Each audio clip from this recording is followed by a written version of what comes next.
On parle enterrement de vie de fille. Est-ce que c'est le mariage royal en fin de semaine qui a inspiré ta chronique aujourd'hui? Non, mais c'est un bon, addon. C'est ça, on entend beaucoup parler de mariage ces temps-ci. On ne peut vraiment pas s'en échapper. Il va y avoir un mariage royal en fin de semaine entre le prince Harry et l'actrice américaine Meghan Markle. Maintenant, de plus en plus, quand on parle de mariage, on parle aussi de célébration de fin de vie de jeune fille ou encore bachelorette ou encore de shower de mariage. C'est tous des synonymes, on parle de la même chose. Vraiment, le but de ces célébrations-là, c'est vraiment de se regrouper entre filles, entre amis, avec des cousins, cousines, des filles, vraiment des gens très proches de soi, puis de célébrer la future mariée. On va sûrement le faire autour d'une thématique quelconque. C'est toujours fun d'avoir des thématiques. Puis je te dirais qu'il y a autant de célébrations, de types de célébrations que de personnalités. Vraiment, personnalité, c'est pas un rite, les showers de mariage. C'est vraiment autour de la personnalité de la future mariée. Avant d'entrer dans le vif du sujet, j'ai regardé voir ça fait combien de temps qu'on célèbre des célébrations de filles de jeunes filles. Je te dirais depuis le 18e siècle. Vraiment? On le fait, mais évidemment, c'était réservé aux hommes. Vraiment, chez les femmes, c'est vraiment dans les années 70 que ça a commencé. Donc, c'est venu vraiment avec l'évolution de la condition des femmes. Pour les filles, donc comme je te dis, il y a autant de célébrations, de types de célébrations que de personnalités. Il y a des filles qui aiment ça, oser.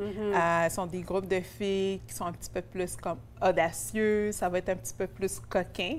On sait, c'est vraiment le cliché là, des célébrations. Des sorties dans les clubs. Des sorties dans les clubs, un invité surprise peut-être à la maison. Oui. Mais il y a des filles aussi qui vont joindre l'utile à l'agréable. C'est très drôle. Ils vont faire une activité, mettons, de cours de pole dancing.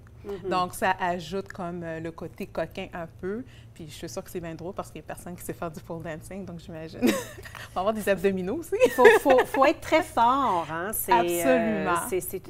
Bon, on parlait de sport tantôt. Exactement. Il faut être très en forme et c'est un sport. Exactement. Il y a des filles qui sont un petit peu plus comme qui ont plus sportives, qui aiment ça, l'adrénaline. Pour ces filles-là, on peut les suggérer des activités comme des sauts en parachute ou encore des cours de chute libre. Ça, c'est pas pour moi non plus. J'aime ça le voir, mais pas du tout en faire. Ça finit toujours par un bon souper ou encore une virée dans les bars. Mais c'est vraiment de trouver comme une activité qui va rassembler son groupe d'amis et aussi la personnalité de la future mariée. Il y a aussi des gens qui vont célébrer, qui vont en profiter pour célébrer le cocooning, pampering, le bien-être, la détente. Donc là, ce sont des filles on va les amener au spa, on va faire des manicures, pédicures. Vraiment comme une journée de filles. Oui, ça serait plus mon genre. Ça serait plus mon genre.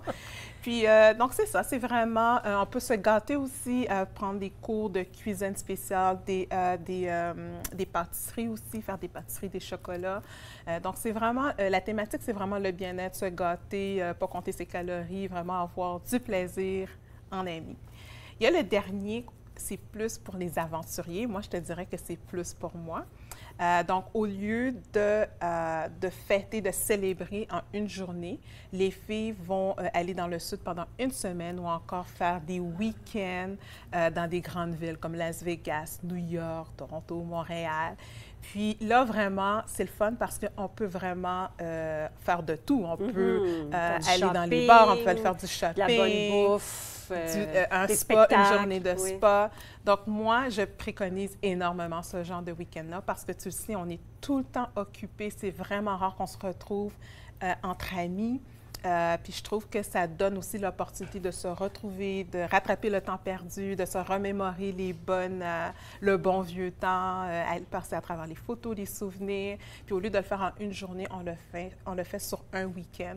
Puis ça fait aussi qu'on a le temps de se parler parce que tu sais, quand on se marie la journée même, on n'a pas le temps de nécessairement parler à tout le monde. Donc c'est bien mieux de le faire comme 1 ou 2 semaines avant, puis de vraiment passer du temps de qualité avec ses amis. Est-ce qu'on...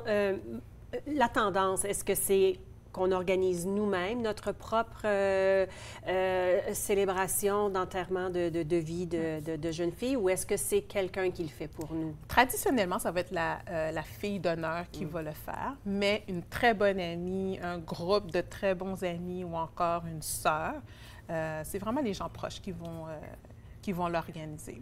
C'est rarement donc ça reste encore le concept de l'amitié. Vraiment de l'amitié. De la fille d'honneur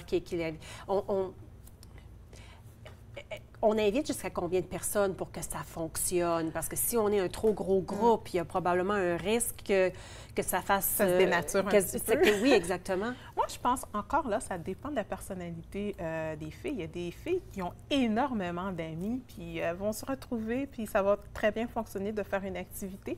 On peut le faire sur une journée, faire une partie déjeuner, inviter peut-être un autre groupe d'amis, une partie peut-être plus l'après-midi, puis en soirée, peut-être un autre groupe d'amis. On peut le faire comme en 3 parties aussi. Comme je dis à tout le monde, là, vraiment, sky is the limit. Il faut vraiment faire ce genre d'événement-là avec la formule qui fonctionne avec la personne, la future mariée. Moi, je me souviens, quand j'étais plus jeune, il y avait ce qu'on appelait les stags. Ah oui! C'était un party avant le mariage, mais c'était mixte. Oui. C'était et pour la mariée et pour le marié, mais c'était dans le but de ramasser des fonds pour le mariage, si ma mémoire est bonne. C'est très anglo-saxon, je te dirais. Mais ça se fait encore. Bien souvent, ils vont avoir comme le bachelorette seulement entre filles. Puis l'homme va faire son enterrement de vie de garçon. Puis il va avoir quand même le stag and do, je pense, un petit peu avant le mariage. Puis là, c'est vraiment toute la famille. Puis le but, vraiment, c'est vraiment de donner le plus d'argent possible. Oui, il y avait des danses, là. Il fallait que tu payes pour aller danser avec le futur marié ou la future mariée. Mais ça se fait encore. Ça se fait encore, mais ça fait longtemps que j'ai pas entendu. Bien, j'ai pas été invitée à ça. Ça fait bien longtemps. Je me souviens même pas si j'en ai eu, moi, je me suis mariée 2 fois. Puis je me souviens pas un comme l'autre, si j'ai eu quelque chose... Bien, c'est sûr que avec justement des mariages royaux, on a beaucoup d'émissions américaines dont le sujet, c'est les mariages. Fait que c'est sûr que ça comme grandit en popularité. Les gens voient de quoi ça a l'air puis veulent faire la même chose. Donc, c'est sûr que ça a changé au cours des 10-15 dernières années. Là, c'est comme des modes, mais qui font plus comme des vagues. Exactement. C'est populaire pour un certain temps, on en voit moins, ça s'en va, ça revient sous différentes formes. Est-ce que toi, tu en as eu une célébration? Oui, j'en ai eu. Entre amis, on est sortis, j'habitais à Montréal dans le temps, donc à la rue Sainte-Catherine. Donc, c'était une soirée, c'était pas la formule fin de semaine ou semaine. Non, mais j'aurais voulu. Mais c'est sûr que le refaire aujourd'hui, ça serait plus... Oui, ça serait plus un week-end. Mais je pense que quand on est plus jeune, mais c'est sûr qu'en vieillissant, on voit moins les amis, on est plus... Tu sais, comme la famille prend beaucoup de temps. Donc, un week-end, je trouve que c'est vraiment l'idéal, c'est le fun. Mais on était plus jeunes, donc une soirée, là, c'était... Est-ce que ça fait longtemps que tu es mariée? Ça fait quand même assez longtemps, oui. Ça fait presque, une vingtaine d'années. Une vingtaine d'années. Mais tu vois, moi, c'est mon anniversaire de mariage aujourd'hui. Vraiment? Oui, avec mon mari. Ça fait 9 ans aujourd'hui qu'on est mariés. Puis ça a passé là, comme super vite. Avec les enfants, ça passe vite. Oui, c'est ça, avec un enfant de 7 ans aussi. C'est sûr, on ne voit pas le temps passer, mais moi, je suis vraiment prête pour les 9 prochaines, puis les 9 après ça. Puis je suis... Est-ce que tu es encore invitée à d'autres mariages? Parce que je sais que il y en a moins. Ils sont pas mal tous mariés dans mon entourage. Il y en a peut-être d'autres qui s'en viennent, mais c'est ça, ils sont pas mal tous il y a comme mariés. une deuxième génération, il y a comme une deuxième vague qui arrive, les neveux puis les nièces. Merci beaucoup, Katia. Restez là. Après la pause, je suis avec Danielle Paquette.